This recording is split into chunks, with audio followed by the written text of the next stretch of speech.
All right, good morning. Again, this is Jim Rowland from the IPA, the Planning and Procurement Bureau Chief.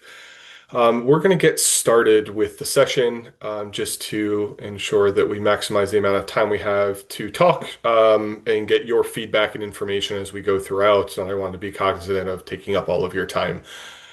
So to start, first and foremost, I placed in chat, and I'll do so again in case it's not showing up for any of you that have recently joined, a quick link that goes out to the IPA's website where you can download the presentation for today or look at prior presentation materials, stakeholder questions, responses to stakeholder questions, at least through set one and two that are out there, and any other related materials. So that is now in chat. The second thing, and we'll kind of go throughout here, is this is the second of two workshops. This is the only additional, I'll call it mass kind of communication stakeholder feedback process that we're having for the next few months. So we've had one about a month ago. We're having the second one. We've had two question sets. We'll talk about an additional question set that's going out. When we end, I'll tell you next steps and kind of give you thoughts and ideas about where you can look for future materials as we go forward. This isn't the last time you'll have an opportunity to see what we're proposing and doing. This is just the last of the kind of large workshop presentation materials that we have in obtaining all of your information. Charlie, if you'll flip through to the next slide, I'll kick us off here with the kind of broad agenda. So as you can see here, and you'll see from your own downloads of the presentation, we'll go through an overview, stakeholder commentary, and IPA discussion, and then have additional stakeholder questions and next steps. And after that, we should have a kind of disclaimer here. So again, bear with me as we always going to present here. I'm going to read through this slide, and then I'll hand it off to Charlie and the E3 team to go forward. So these slides and their contents are intended for informational and discussion purposes only and do not represent a legal representation or statement of policy by the IPA, its staff, or their consultants.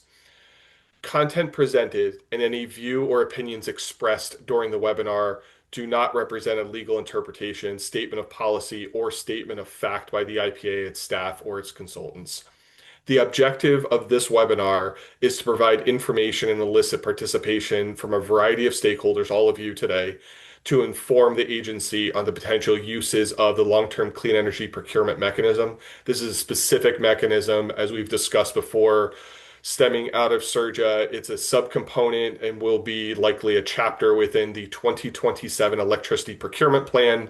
While we're not going to go into the nuances of that plan, many of you may be familiar with it because it is the what I would have classified previously as the default service procurement plan.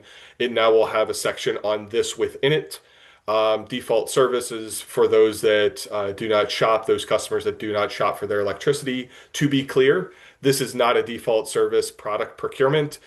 We've went through that before. What is in the bill, what it means, what are the statutory requirements and kind of the section subsections of this intent, at least as written. And what we're doing here today, as Charlie, Nate, and team will go through, is how it can be used, your feedback, thoughts, and opportunities. So with that, I want to hand it off to Charlie and Nate to kind of go through feedback we received, thoughts and ideas, gather your insights that may be augmented to what we've already received to date, and then go through some additional questions. So with that, Charlie?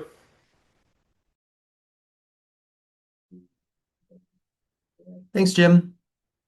So in this session here, just wanted to cover just a few guidelines before we'll get into the core content. So, we'll start the session with an overview of the considerations, just as a reminder, covering some of this familiar content that we did in last session.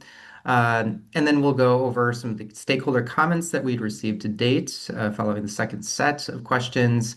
We'll then discuss the additional stakeholder questions that were released, open up for discussion thereafter. So throughout the presentation, please just note that participants may raise their hand if they have clarifying questions or comments directly related to what's being on the screen. And you'll be called upon, or you're welcome to add questions during the chat at any given time. I'll be monitoring that and make sure that that is seen and heard and acknowledged. Thereafter, we'll pose questions to the audience for discussion of various points. And so again, raise your hand or use the chat function.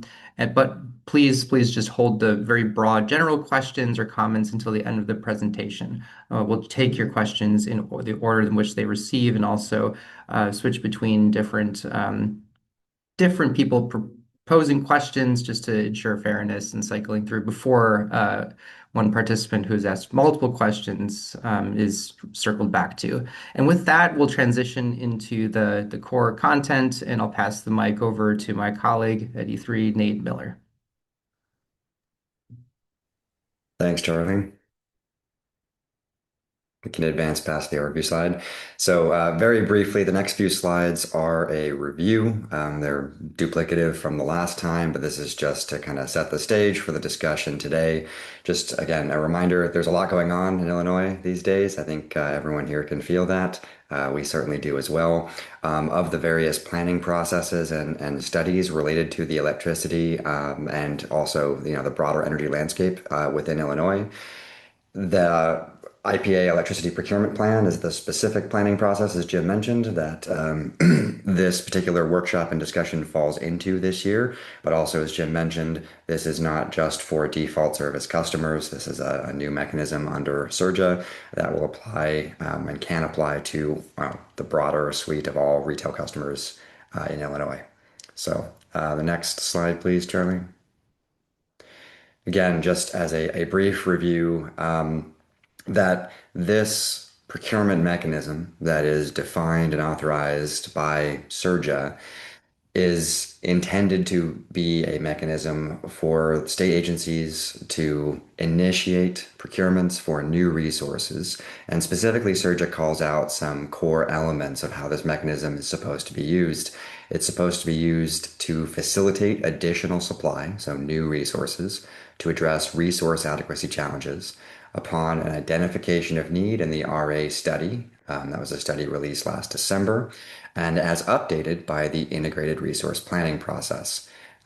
So we have these broader, statewide planning processes that are underway. IRP, as you are quite aware, is very much underway. Our team is working hard on it. And this is intended by SERJA to be one of many potential implementing mechanisms following those planning processes to ensure resource adequacy within the state of Illinois, as well as taking into account the state's clean energy goals. So again, this is not for default service customers, it's for all customers. It is supposed to be informed by these broader study results, and it is meant to solve an identified need. The mechanism does not need to be used. So that's also important, and that will factor into the discussion as well. And I think from here we can move on to get into some of the content. So an overview, again, this was from the last workshop deck as well, but SERJA does provide the principled foundation for what this mechanism is intended to do, but it obviously does not provide a lot of the specific details for how the mechanism should be applied. And so the questions that we have teed up for you all before, and we'll get into your responses today and then some additional discussion, hopefully live in this workshop, is okay, so the need is supposed to be determined by the RA study and the IRP.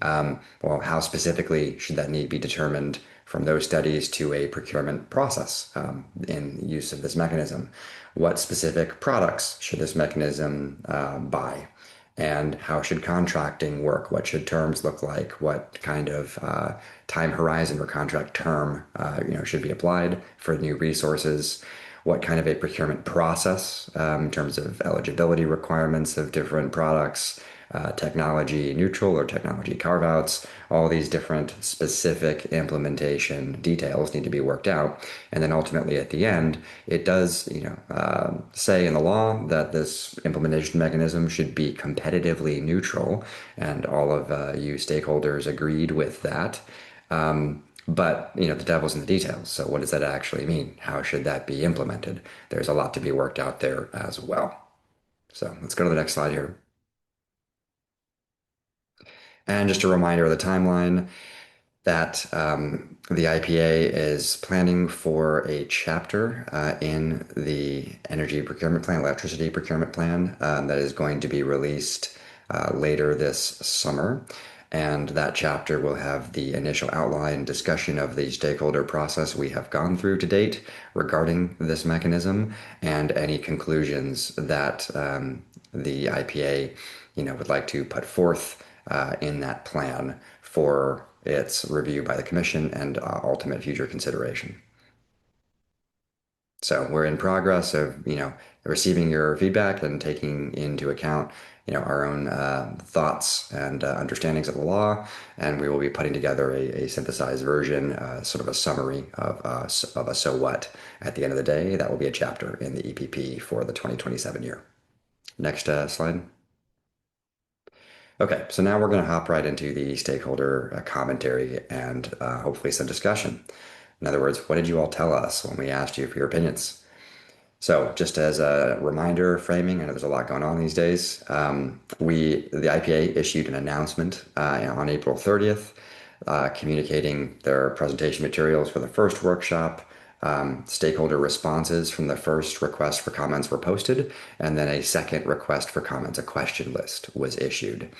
And then you all responded. We got 9 different responses. We'll summarize those. The following slides that I'll take you all through are going to start off with the question that we asked the IPA and E3 team, what we heard back from stakeholders who submitted responses, and any kind of takeaways or kind of outstanding questions resulting from those responses.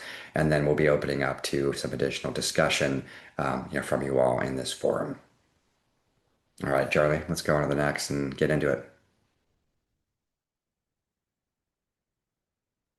Okay, so this is a reminder of what questions we asked. The first, and I'll just maybe frame these over because I know you all can read slides pretty well. So the intent of these questions incrementally in asking the stakeholder group is to get at the core aspects of the use, objectives, and then ultimately the design of any future procurement mechanism under this authorization from SERJA.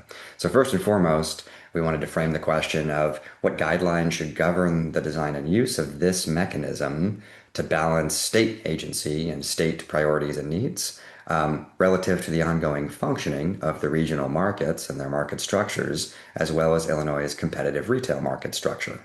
There are potentially aspects of friction there that need to be defined and understood by all and decided upon.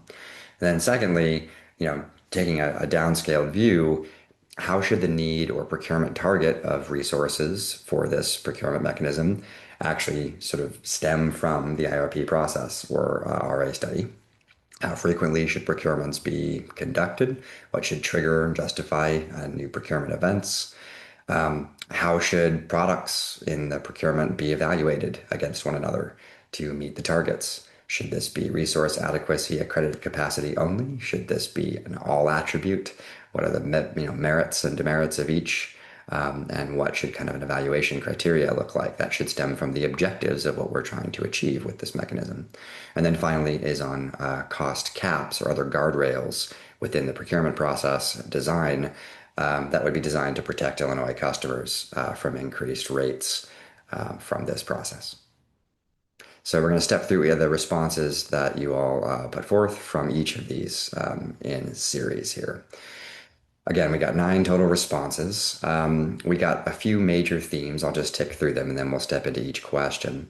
So first, there seemed to be broad agreement that accredited capacity should be central to the procurement mechanism objectives and evaluation criteria, stemming from the objective under SERJA that this mechanism should address resource adequacy needs identified by the RA study and IRP.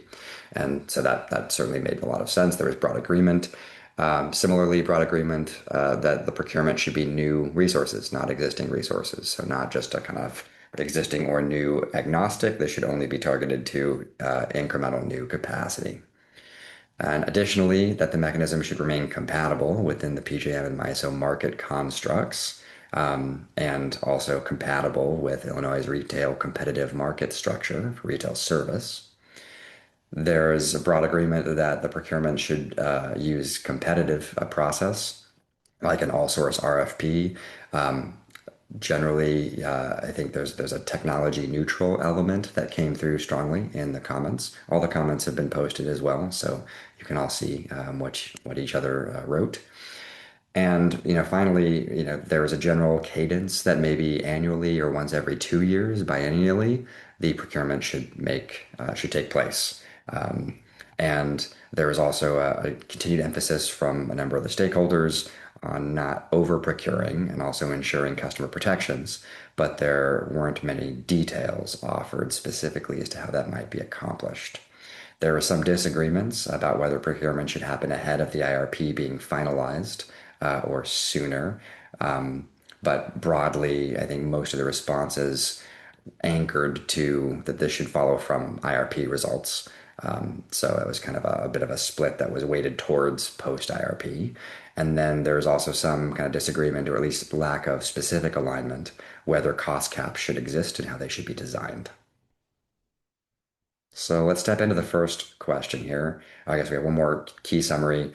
I think I've probably covered that actually with the overview just now. So yeah, let's step through to the next slide. Okay, so first question, what did we hear?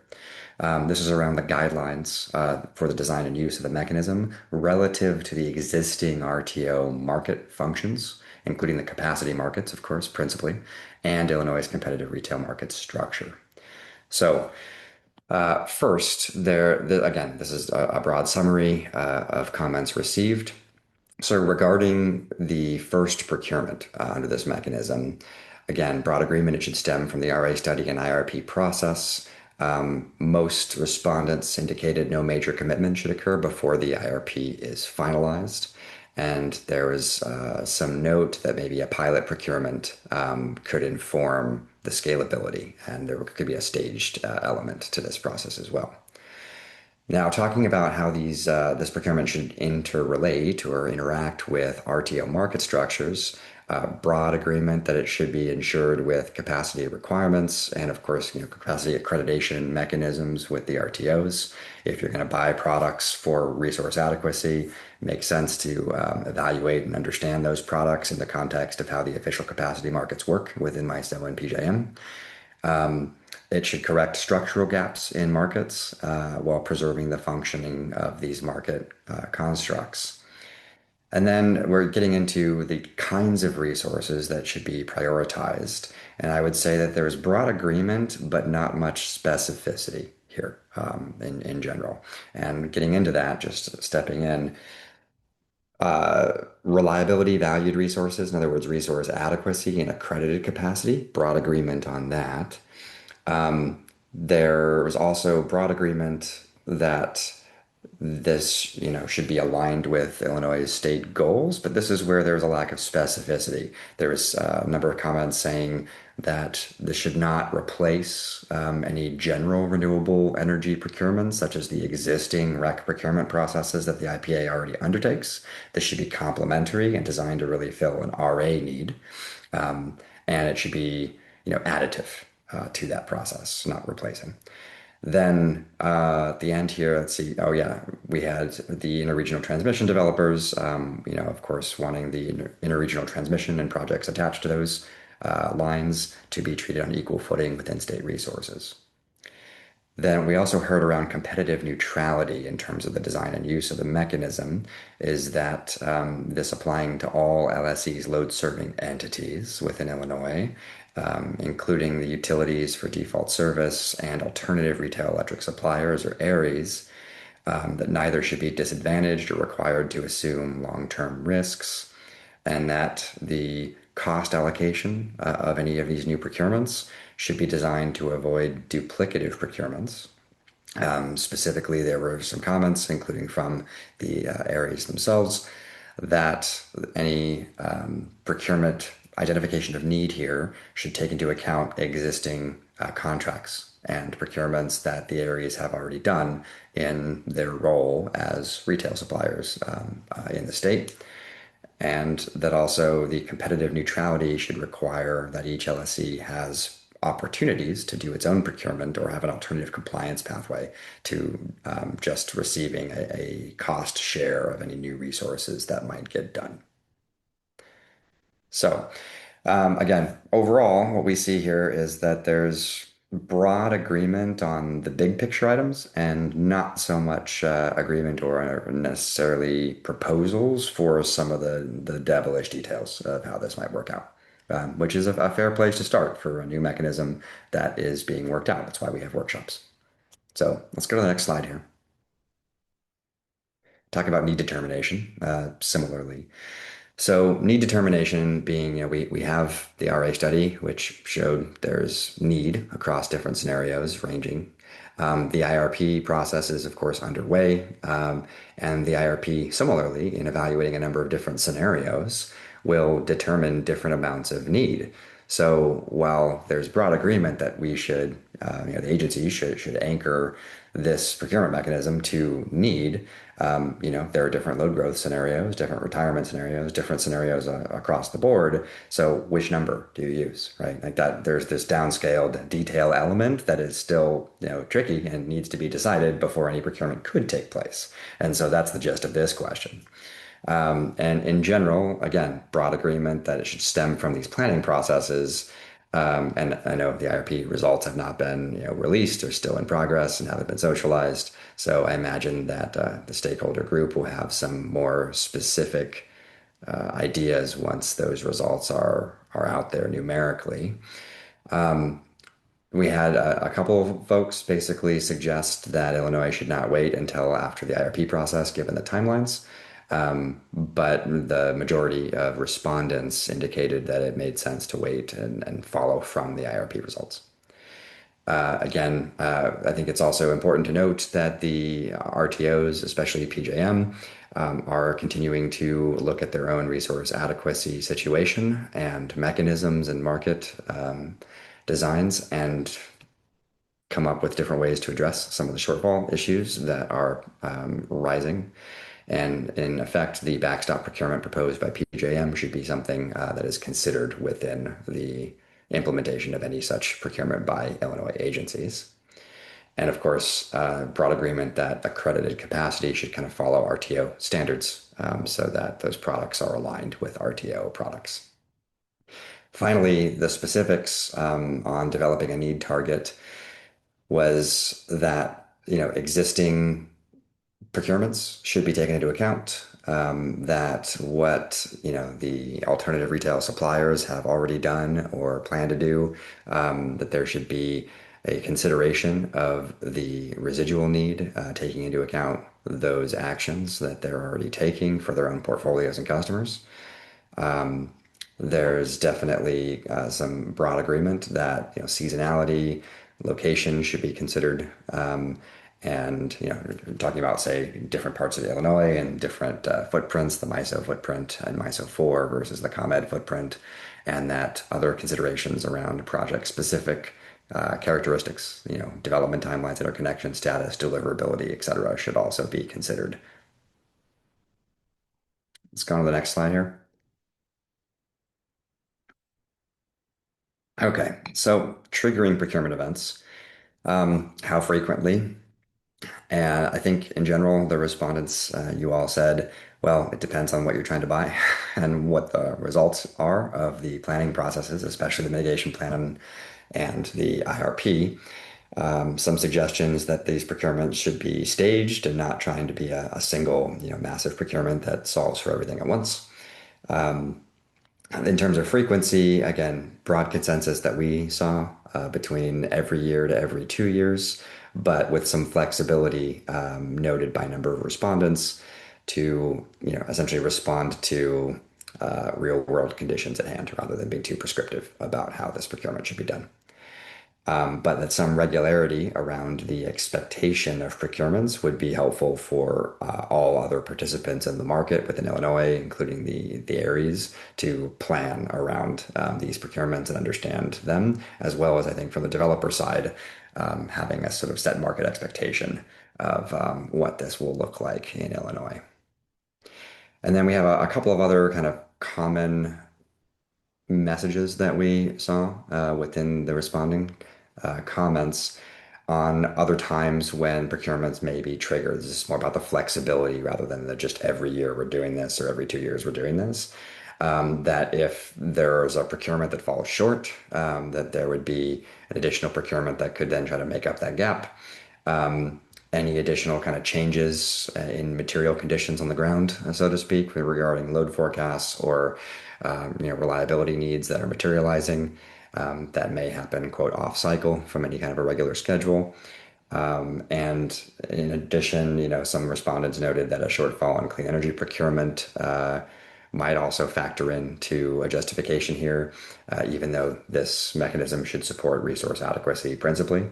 And then any kind of changes in MISO or PJM market rules, or potentially other major market changes, such as the reliability backstop procurement plan by PJM, could factor in to the changed timeline of what these procurements could do. So let's go to question 4 now. So resource or product evaluation.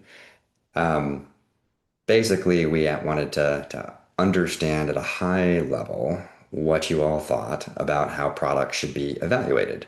Um, and we heard, again, sort of some broad agreement and then a lack of specific proposals, which is okay because that's where we are in this design element right now. Broad agreement was that you should be evaluating accredited capacity, not nameplate capacity. If you're trying to solve for resource adequacy, you want to use the market rules in PJM and MISO, and you want to stack up apples to apples, which is accredited megawatts against accredited megawatts and not nameplate to nameplate. Seems very sensible, and it's nice to see there's broad agreement there. Well, generally speaking, there was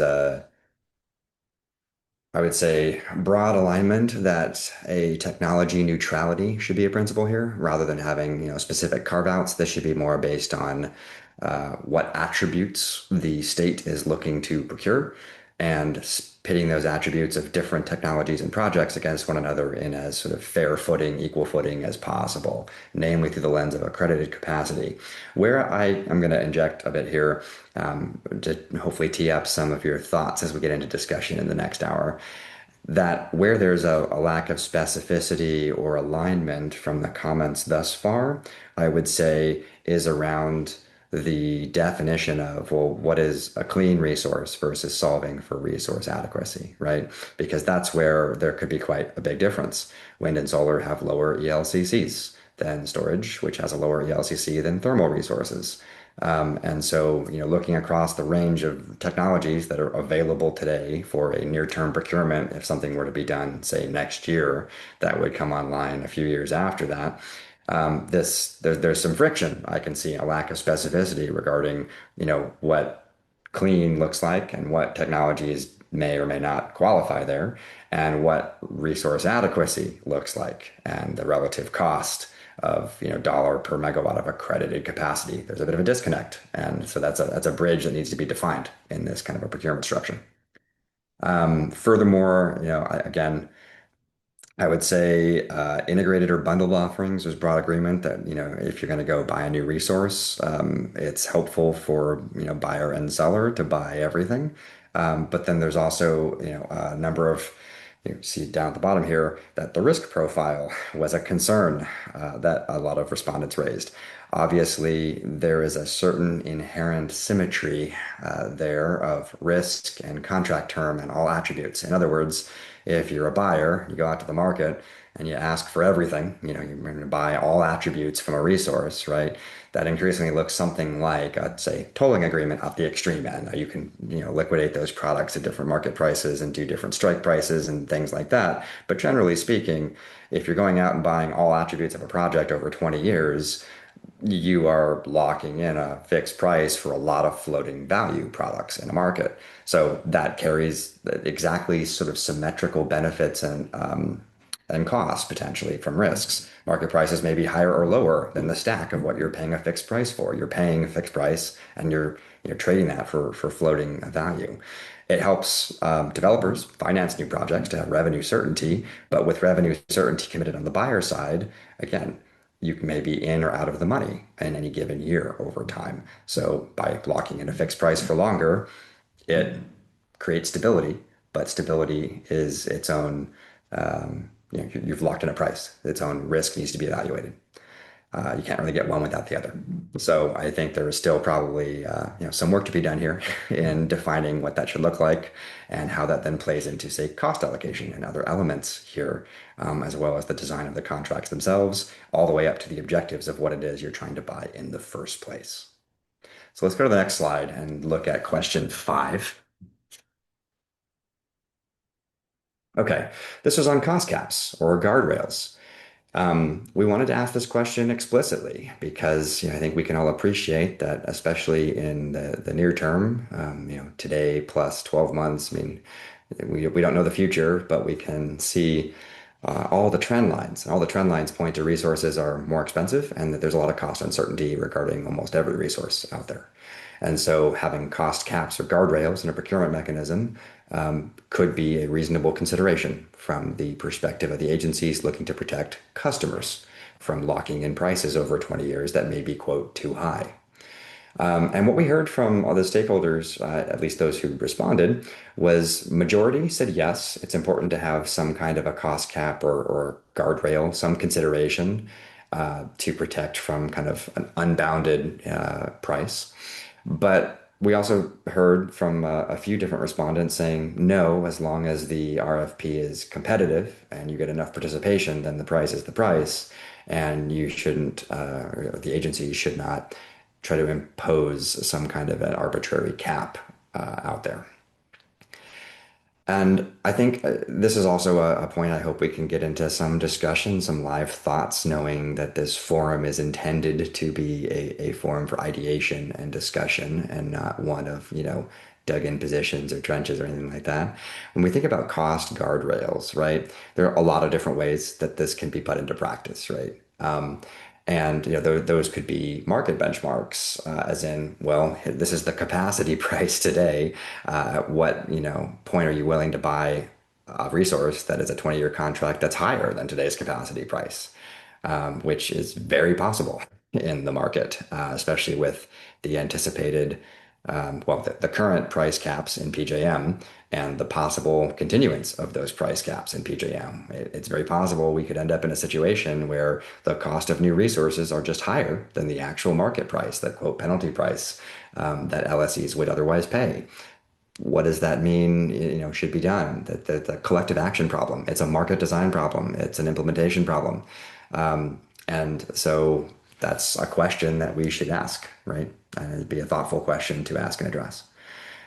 Similarly, as you have variability in those market prices, and you have some criteria which may create kind of eligibility ring fences around certain technologies, but not others, that could also lead to resulting competitive offer prices for certain technologies being higher than others.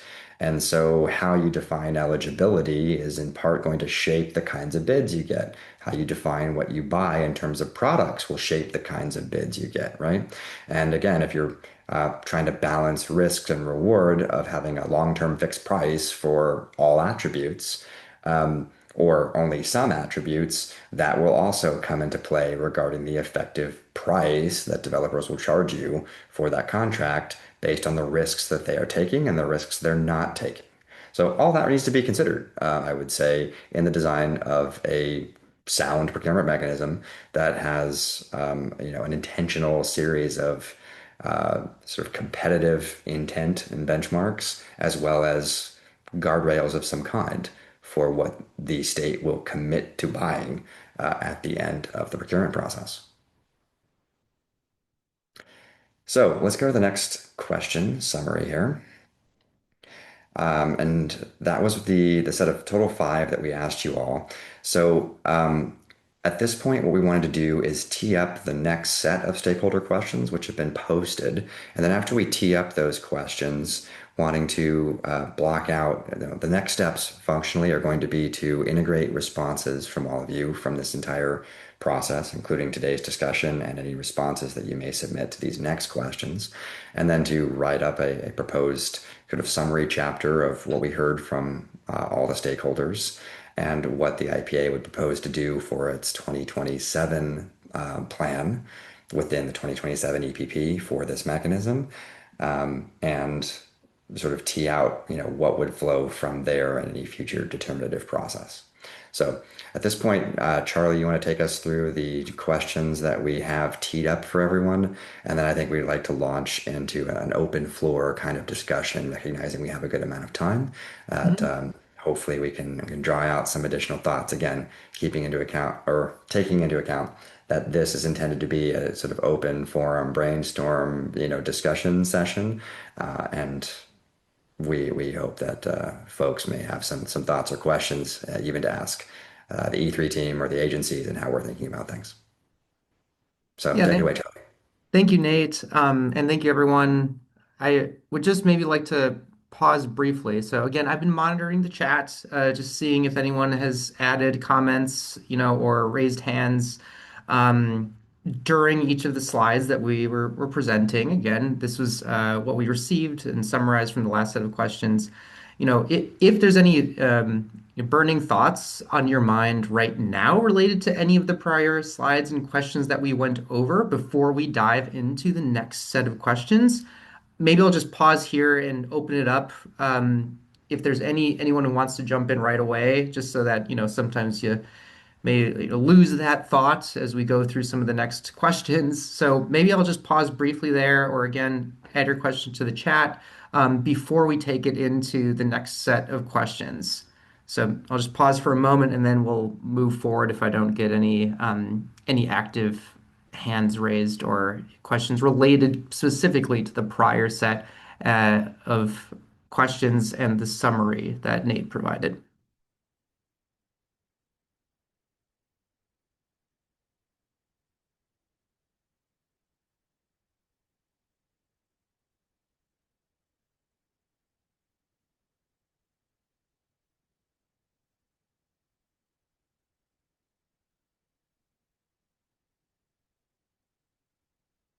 Okay, no immediate takers on that ask. So again, we will open it up to broader discussion at the end here. All discussion around any sets of the questions will be welcome. So again, there will be a dedicated time towards the end, but wanted to at least make sure that there was an opportunity here in case folks were waiting until a good segue and stopping point for that last set of questions. So moving forward here. So again, last week there was the announcement communicating the materials for this current workshop on the new procurement mechanism. Um, in addition to that, stakeholder responses from that second request for comments were posted that we just kind of summarized in the last section here during this presentation. And simultaneously, there's a third request for comments that was issued to gather the additional input. So next slide will cover what those questions were. Which again are really meant to help further define the details of the procurement mechanism ahead of the IRP, what may be included also in the 2027 EPP. So again, the way we've been structuring this, generally speaking, is starting broad and trying to get comments that narrow in on more specificity. So again, that's sort of our intent here, and we welcome respondents to submit their comments and also offer up a healthy discussion on this call if there are any initial thoughts that folks want to provide. So that set of questions here that I'll go through will be um, the deadline for that will be 5 p.m. Central on June 11th. So just know that we welcome that. Please submit that during that time, and they can be submitted at any time prior. But I'll go through each individual question. So, with the intent of trying to hone in on specificity, one of our questions here is what components of the new procurement mechanism framework should be detailed in the 2027 electricity procurement plan and why? So again, per Surja and as a deviation from the prior electricity procurement plan document, this is a new chapter that will be covering broader procurements for this mechanism beyond the default service. And so we're interested in understanding what components that would include this year, and then which components related to this mechanism may be detailed in future electricity procurement plan cycles, such as in the 2028 EPP or 2029 EPP, after the first IRP will have been released and litigated, and why. So, interested in hearing from you on that, in that regard. Additionally, another question we have is, are there any adjustments or refinements to the statutory framework that would better align the mechanism with its intended policy objectives? So again, I think that there's a lot of nuance here between the various mechanisms currently in place for conducting procurements, and so we welcome stakeholder comments on this question. Additionally, the next question being, aside from need determination, in what other ways should this procurement mechanism link to the IRP or resource adequacy study and mitigation plan processes? Now, I think we've received a lot of comments already that need determination will help inform the procurement quantities, and so on. However, we're interested in just understanding your perspectives on additional linkages to those processes. Thereafter here, we have how should costs be allocated to Illinois customers and via what type of mechanism or mechanisms? Should different procurement products warrant different cost allocation approaches? Should existing contracts and positions be considered, and if so, how? So again, this is meant to kind of get more detailed and specific into some of the comments and questions we received already. And so with that, we really wanted to hear your thoughts on the specificity, again, on how cost allocation could happen via this mechanism. And then lastly, just getting very, very specific here, given the IRP and mitigation plan studies will not be completed ahead of the 2027 electricity procurement plan, should there be any procurement conducted under this mechanism in advance of the final studies? And if so, why? How should the need be determined? What considerations, if any, should be part of this procurement decision and processes that may differ from future procurements performed after subsequent planning processes, such as the IRP and mitigation plan? So again, we have teed up a question like this before that asks broadly about where procurement should stem from. But again, if there is anything that stakeholders believe should be conducted before the IRP is released and litigated, in order to have this identified within the 2027 electricity procurement plan chapter, we'd really like to hear very detailed specifics and comments regarding this. So that's why we have this last question here. So now, with this being the set of questions out there, again, we welcome any initial commentary, discussion on this set and or the prior set of questions. Or also, we also very much encourage and welcome written comments be submitted again by the next deadline on June 11th. So I'll pause here and just see if anyone has an initial comments to or questions to interject.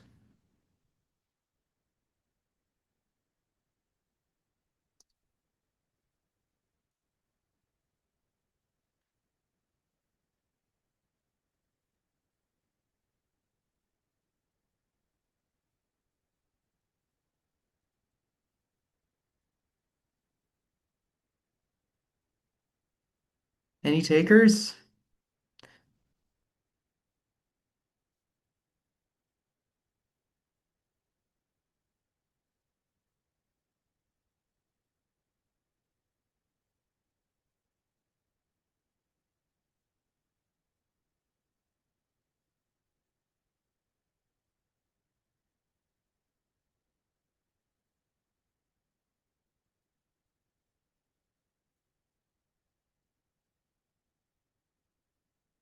Again, you're welcome to. Oh, here's a question here from Regina McCormick.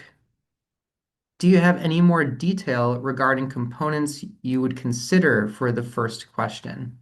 So the first question being what components of the new mechanism framework should be detailed in the 2027 EPP and why, or what ones should be detailed, or sorry, deferred and being detailed in the 2028 EPP or 2029 EPP. So, yeah, I guess, Nate or Jim, do you want to offer any initial thoughts on additional detail regarding the components you'd consider for the first question? Yeah, I'm happy to offer a few, and then Jim, please weigh in as you'd like.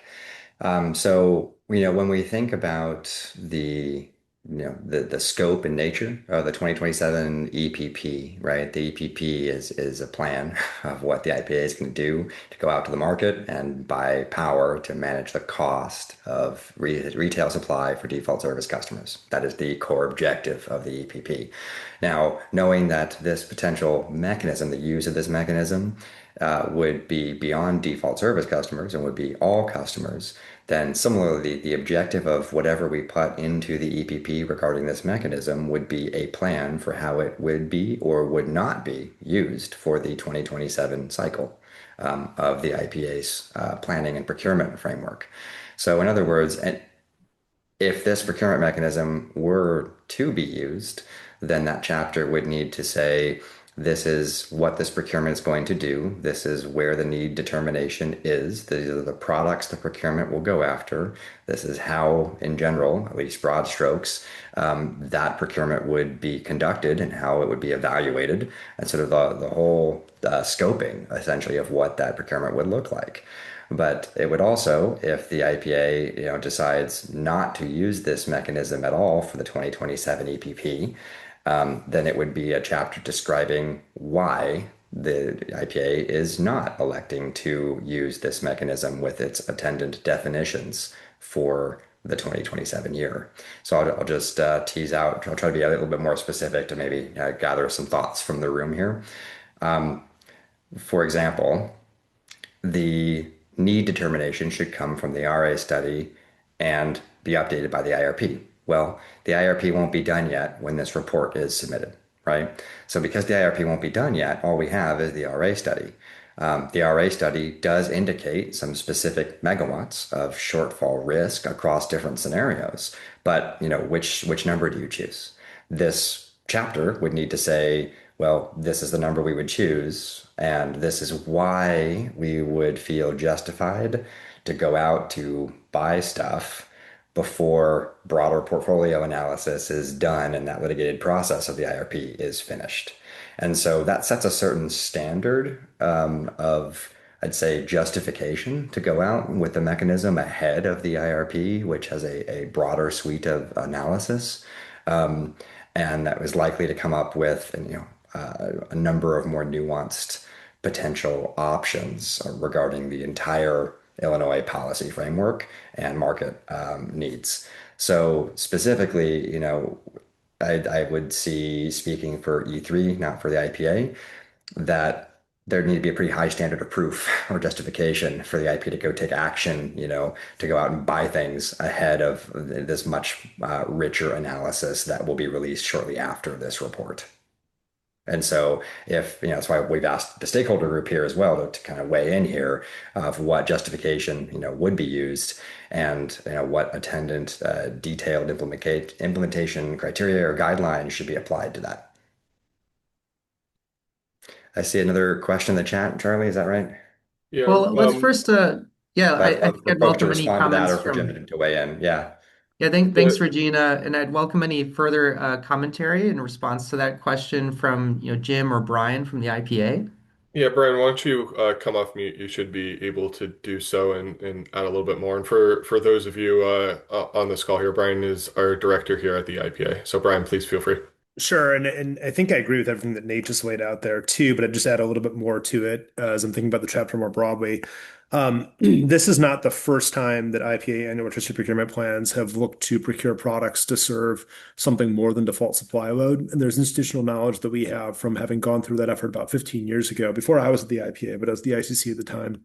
And there's certain tensions that emerge when you have competitive suppliers serving as load serving entities, and issues and challenges that arise and thinking about them as contract counterparties or with cost allocation to them. And I'd want to make sure that that chapter at minimum also outlines some of that tension and how that tension was navigated before, so that as we think about options going forward, even if we don't have a discrete proposal in this plan, we've at least memorialized the way in which we handled those issues previously and some of the different paths forward we might have. So I think there's a piece of this which is looking backward and saying, here's how this all kind of worked back in the late 2000s and the early 2010s. Here's the way in which some of these things were determined, and then using that sort of stage setting for how we might think about the mechanism going forward, and making sure that we've kind of set the foundation and that none of that is lost for the plans that we develop into the future. Thank you, Brian. So, Regina, I hope that it helps answer your question. I really appreciate it. If you have any follow-ups, feel free to please enter it into the chat or come off mute.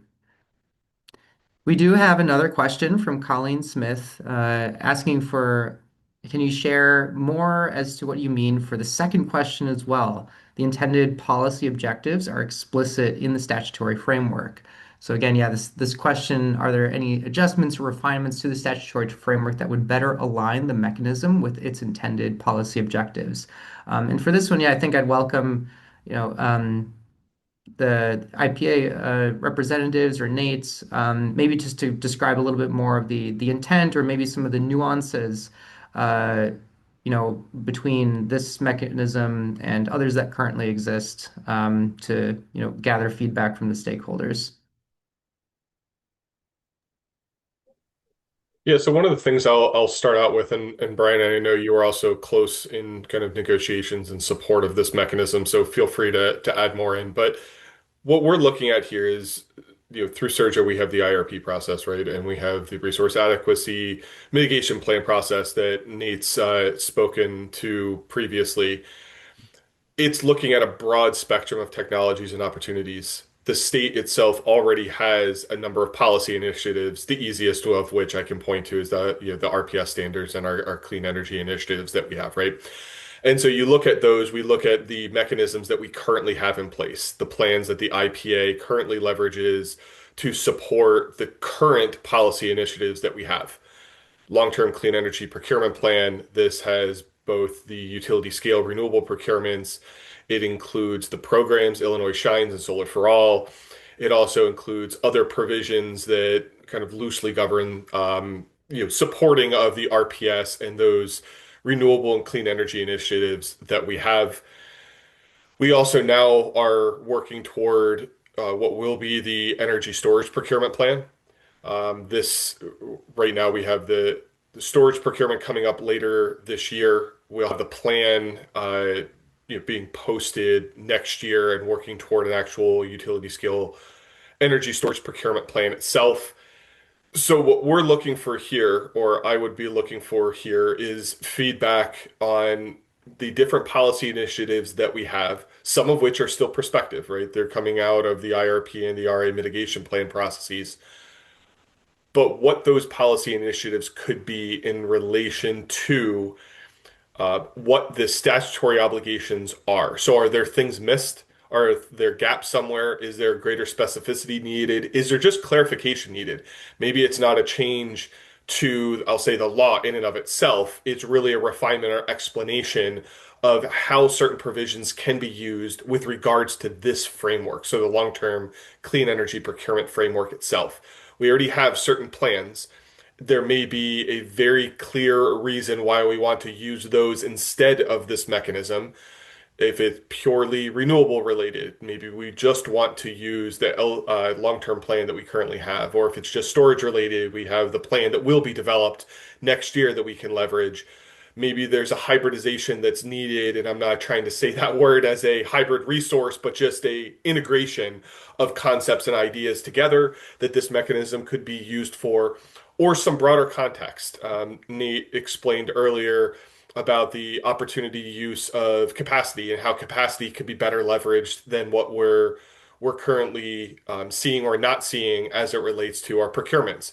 Long-term plan utility scale procurements, for example, are in relation to the energy components to get to the RECs. Maybe there's other opportunities there. utility scale storage is its own thing and actually does consider capacity. So there's just the different mechanisms in relation to what the state itself is trying to achieve or prospective new initiatives that we're going to want to consider, like resource adequacy and reliability, that is a bit of a catch-all term, but could be used through this mechanism to help gap those needs. Brian, I don't know if you have anything else you kind of wanted to highlight even through the kind of setup of this mechanism itself. No, I think what you laid out there is right on target. And the one thing I'll say is that you can narrow things administratively. You can set up a procurement where only certain technologies qualify, or you're only procuring certain products, and that may itself narrow the number of eligible technologies. But you can't expand them administratively. So I think that this question is an opportunity to hear from stakeholders where if this mechanism exists for us to be able to potentially socialize costs across all retail customers, across all LSEs to support an investment in new supply. Is there something that we're missing there? Is there anything that's excluded that would might benefit from a tweak to be more expansive? I think narrowing that sort of feedback is helpful, but it's something that we can already do administratively. So I think this question is maybe more focused on, is there something that we're overlooking here that might ultimately be helpful to the market? Thanks, Brian and Jim. Colleen, does that help answer your question? Do you have any immediate follow-ups to offer? No, it does. It does help. I'll think about that, Charlie. And I mean, it's certainly in the statute under an electricity procurement plan. So I guess I'm maybe going to pull a little bit more on the thread, Jim, as to how this connects to the other two plans you referenced. But hearing a little bit what you guys are looking for there is appreciated. So thank you. Great. Thanks, Colleen.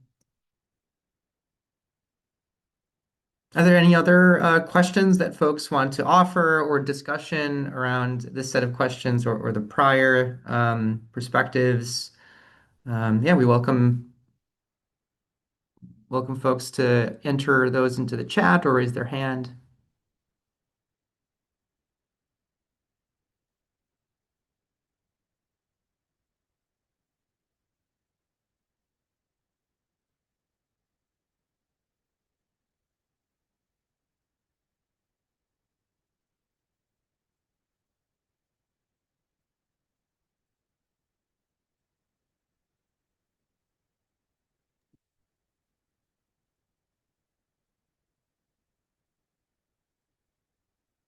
We certainly want to be respectful of everyone's time, but also since we're gathered together in this forum, I think if there is anything we could draw out, or if there are any questions to the E3 or the IPA team regarding how we're thinking about things, happy to have receive those as part of this as well.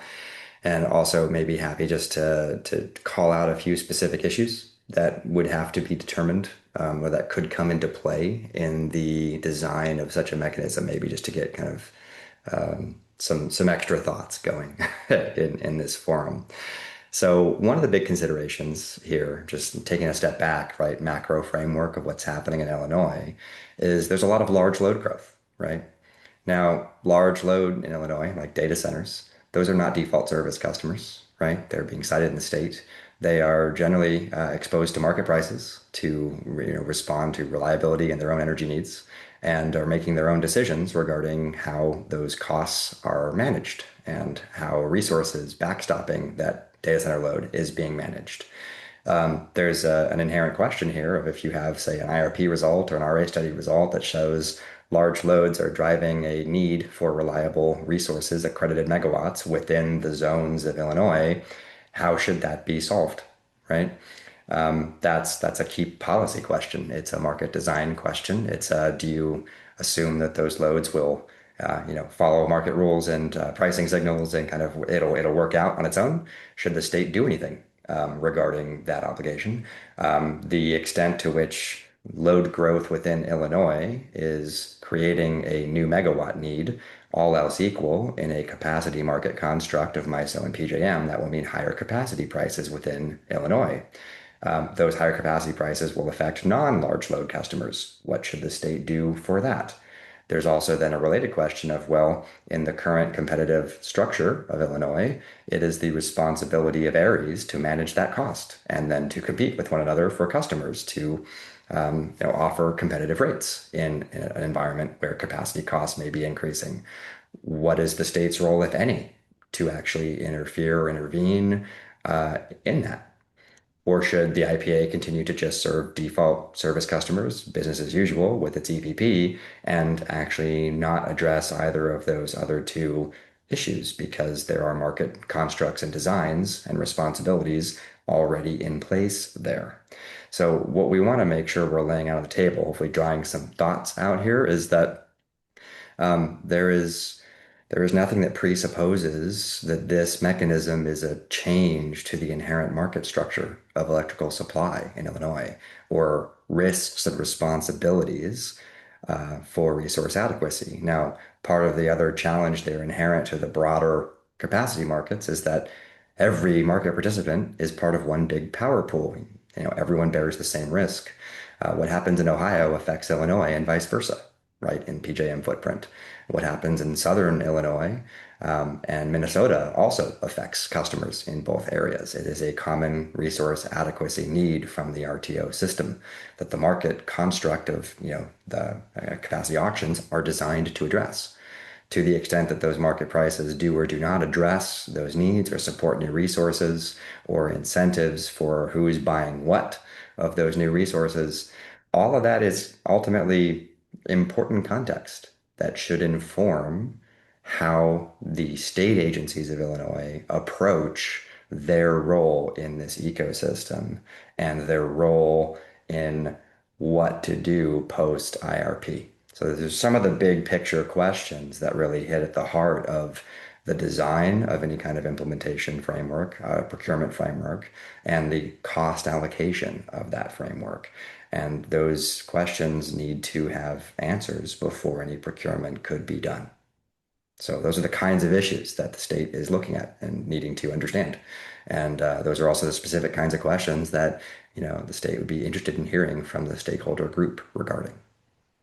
Yeah, to that point, what I would also say is the expanded input that we need from all of you when it comes to certain technologies or resources that could support needs gaps over different periods of time and whether or not they align well or don't with the current standard that we have. This specific component, the long-term clean energy procurement component, is broad, but it's not infinite. There are limitations in both its name and its orientation that limit certain types of technologies it can support. It doesn't support everything under the sun. And so we'd really appreciate feedback too if there's a certain technology or an opportunity that's out there that you look at it and say that this technology, whatever it is, could support some or full needs in certain ways, but the way the standard's written, it's just missing it, or we need further clarification if it would fit, so that you all get the understanding you need, we get that understanding, and we can try to review and clarify or seek update or adjustment as necessary to ensure it's covering what it needs to be supporting. Also recognizing there are limitations over time. Technologies are going to evolve, and so there could be something that wasn't thought at the time, and maybe this can support or not. So I just want to leave that out there as you're thinking through these questions. They're broad to encompass these sorts of scenarios that you may be specifically thinking about for technologies your company support, or as maybe a more broad stakeholder group, just a different suite of technologies that you want to see as an opportunity and whether or not the current standard can support them.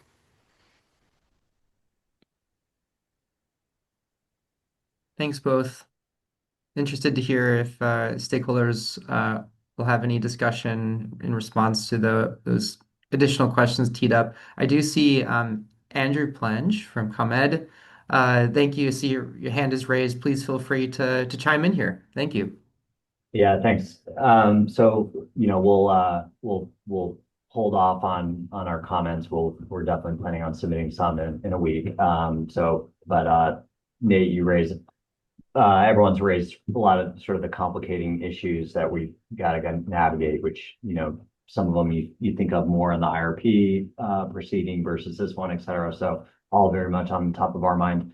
I'd be curious, just to sort of punt it back your way a little bit.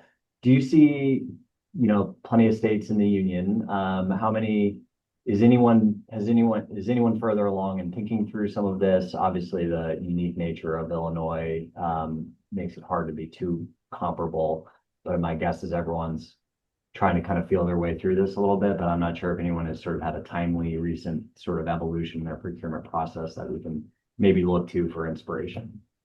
Thanks. Yeah, it's a great question. I'll happy to give you my thoughts just sort of from the E3 perspective, of course, in my work and my colleagues' work across jurisdictions, including in MISO and PJM and other states. So that's kind of my frame of reference here. I will call out a couple kind of other major areas of the country. Like data centers are happening everywhere. ERCOT is a very different market, so we can just set that aside for a moment, right, Andrew? But let's look at, say, Ohio and Virginia, right? Major markets in the PJM region. Those are very different market constructs, right? You've got major regulated utilities serving all customers. So the way Dominion and AEP plan their systems and think about data centers and other new customers is it's a more unified planning framework just from a customer service than in Illinois because you've got retail competition. Those large loads are explicitly not part of default service, right? They're supposed to kind of do their own thing and manage their own costs according to market signals. It's a different construct. And so inherently, this is not a value judgment. This is just like laying, kind of core things on the table for discussion that there is always, and you look at California too. I'm based in San Francisco, so I know California and know the tensions there. There's a tension between choice and planning, right? Because coordination, whenever you have more entities in the room making decisions, you get more choice, you get competition, you get a bunch of benefits, but you also have challenges, which is coordination. Who's doing what? How does it all stack up? Or is the right thing happening at the end of the day? Who has kind of the incentives and risks to make those decisions, and does it all work out? Right. And that's what California's IRP process with, we have many different retail utilities in California serving a lot of municipal loads. We have something called the community choice aggregators, which are kind of like Aries, but kind of different. So we don't need to get into that. But generally, we have a lot of retail competitors who are filing their own plans, and then there's kind of a check for how well all those plans together align with the state's IRP that's being run by the California Public Utility Commission. That's one analogous example that's closer to Illinois that I would say than the AEP and Virginia Dominion context, right? And you can also look at other states with retail competition, in the Northeast and in New York too, looking at how New York does its planning as other analogs for states confronting these challenges of coordination and reliability and clean energy. It's kind of all coming to a head. So there are definitely examples we can look to, is the short version. I don't think any of them is really a one-for-one, market construct that's the same as what Illinois has. So that offers some opportunities for Illinois and also some, I'd say, unique challenges that just need to be worked out in what the best path forward to balance these various objectives may be. Yep. Thank you. That's how we're thinking about it. And you called out some areas that we're thinking have been looking at. Thanks. I'll just call out one more. It's good that we're getting some comments here. So Mick, we'll get to you in a moment. One of the other major, issues related to this basket of competing priorities and objectives to balance is, of course, on customer load risk, right? So that's also, data center load and interconnections. Will the data centers come on? Do you build ahead of the need? Do you, build try to just in time? How do you contract that, large source of new power generation for these large loads, which are, may be on or off? There's that risk by itself, which again, even vertically integrated jurisdictions have to handle. Arizona is being challenged for that, for example.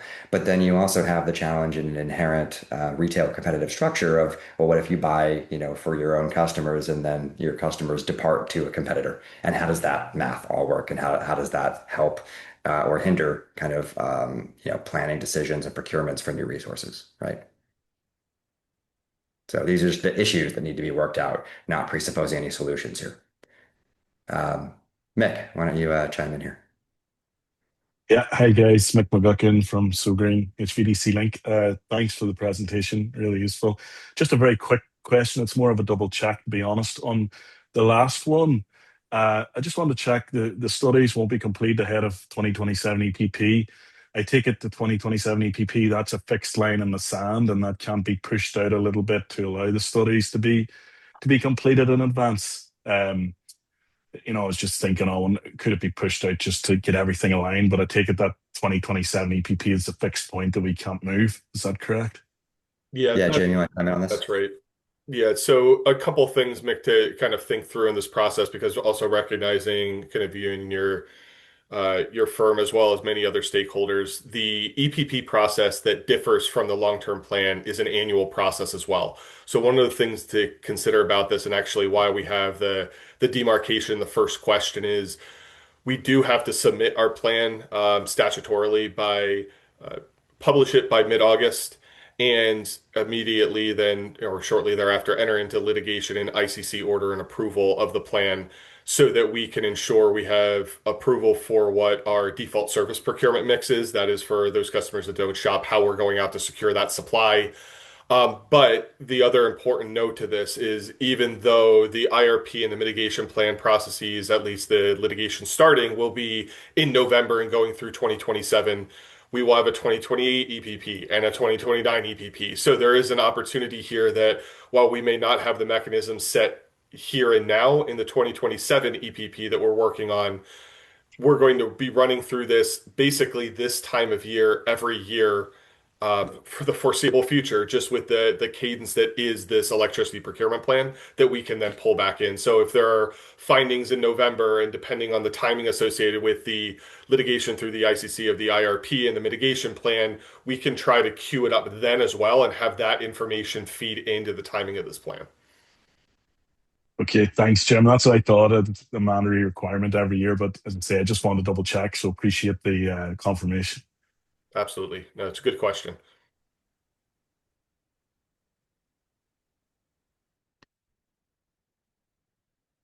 Yeah, thanks for the question and discussions, everyone. Any additional questions or discussion topics folks want to interject? Please, again, feel free to raise your hand or enter in the chat. I don't see any new hands up or questions. But yeah, I'll pause before to welcome any before moving forward.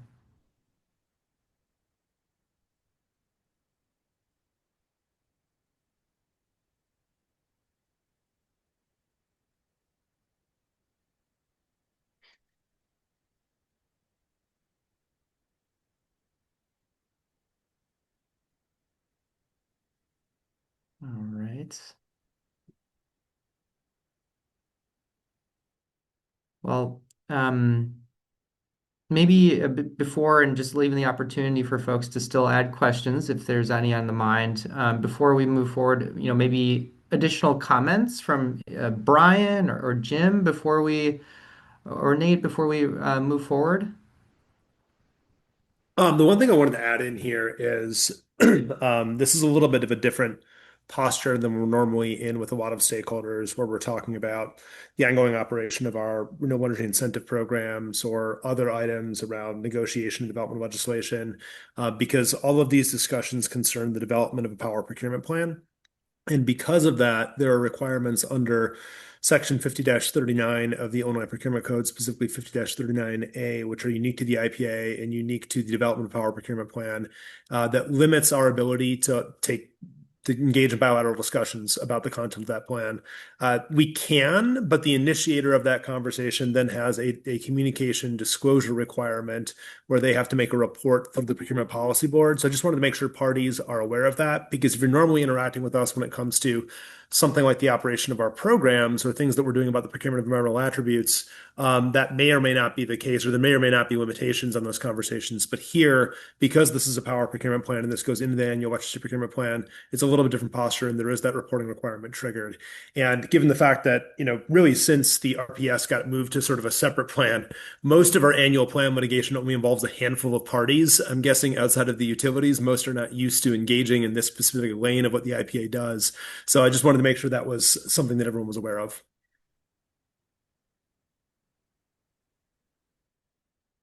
Thank you, Brian. Yeah, I'll maybe just tee up one more big picture issue, which is something that needs to be addressed before an ultimate procurement, and might just tee out some comments, and if not, that's okay too. But just trying to be transparent with weighing the important issues on the table that the state agency, really the IPA, needs to, consider and work through in the consideration of this mechanism. One of those big ones is around the definition of clean energy, right? Because it was clear in the comments that we received from all of you that we should be looking, or that the IPA should be considering accredited capacity and the solving of an RA need as the major driving force for this procurement, right?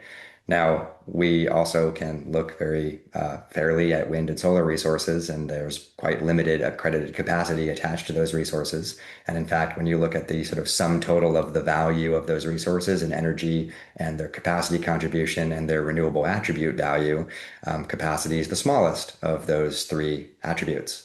So there's also an inherent challenge there with this mechanism being framed as clean energy, but that's targeting resource adequacy, which is accredited capacity, and that being the smallest of the attributes that conventional renewable energy offers. The other thing that we also heard from stakeholders is that renewable energy procurements, this mechanism should not override or replace what the IPA is already doing to bring new wind and solar online through its REC procurements, right?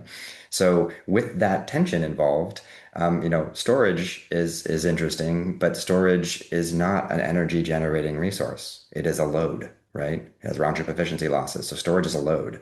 And also the cleanliness of storage, you have to kind of look at when it charges and discharges and what the actual effective kind of carbon impact of different storage resources looks like on the grid.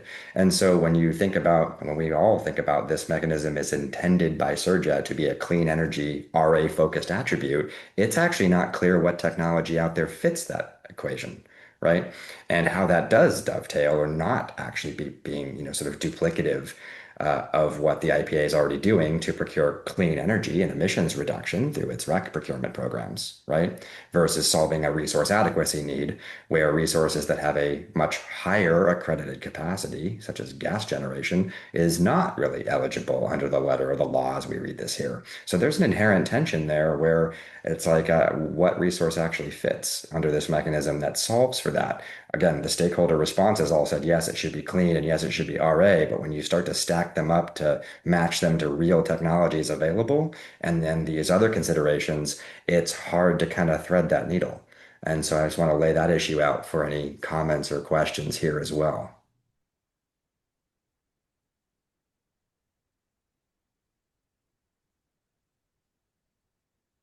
That's okay if no one has any comments or questions, but just wanted to be transparent with that. It's a pretty important major cross-cutting issue, central to the design of what this mechanism would ultimately be, or could be, or should do.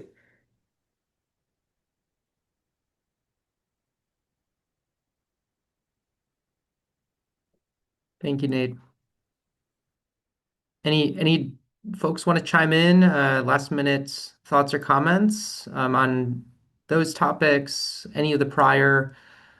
Otherwise, we can move forward and wrap things up here. But I'll pause and just wait. If there's any burning questions, now's the time.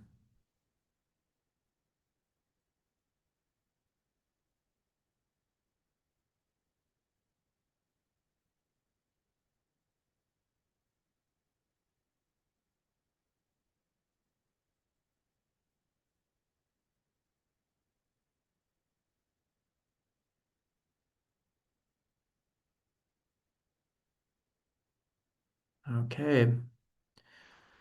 Well, I think yeah, we can move forward and just kind of talk about just some of the next steps in the process here. So again, logistically, there'll be responses to the third set of stakeholder questions that we just outlined, due June 11th, 2026 at 5 p.m. Central.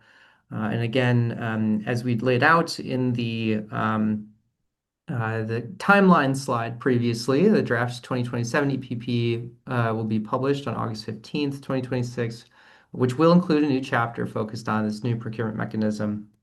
Maybe I'll just pass the mic over to Jim to offer up any concluding thoughts from the IPA side before we depart here.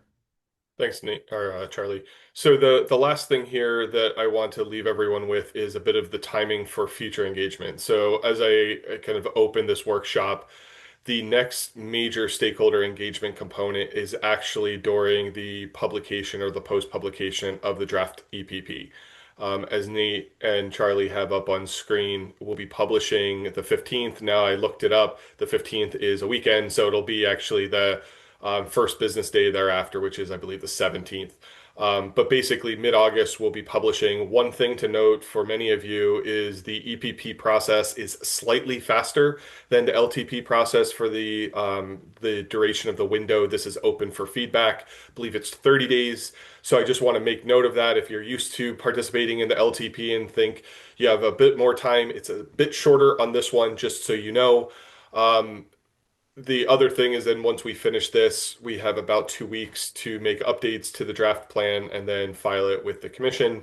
And then through that filing process, just as we do with all of our plans, there's a litigative proceeding with that. So there are a few more bites at this.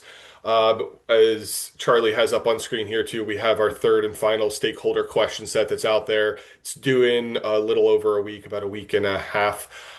So what I would say is, that's the next best opportunity. It will be the last major outreach that we have as we work toward drafting the plan and then publishing mid-August. So if you have any other questions or comments, please feel free to reach out. Otherwise, this question set's your next and final opportunity until we publish the full plan in mid-August. And that's basically all I wanted to close out with. I do really appreciate everyone's time throughout all this process, as well as in the IRP process that this is linked to. Again, look forward to receiving your comments. And if there's anything in follow-up that you have, please reach out. This workshop was recorded. It will be posted. It'll take a day or so to post, so notice that that will come out, as well as the comments that we receive to this third question set will be posted. Any that are not confidential in nature will be posted, and you'll be able to pull those down usually a few days after the stakeholder questions are received. So a few days after that June 11th deadline. Again, thank you all for your time. Really do appreciate it, and we'll be in touch shortly. Thanks. Thanks, everyone. Thanks all.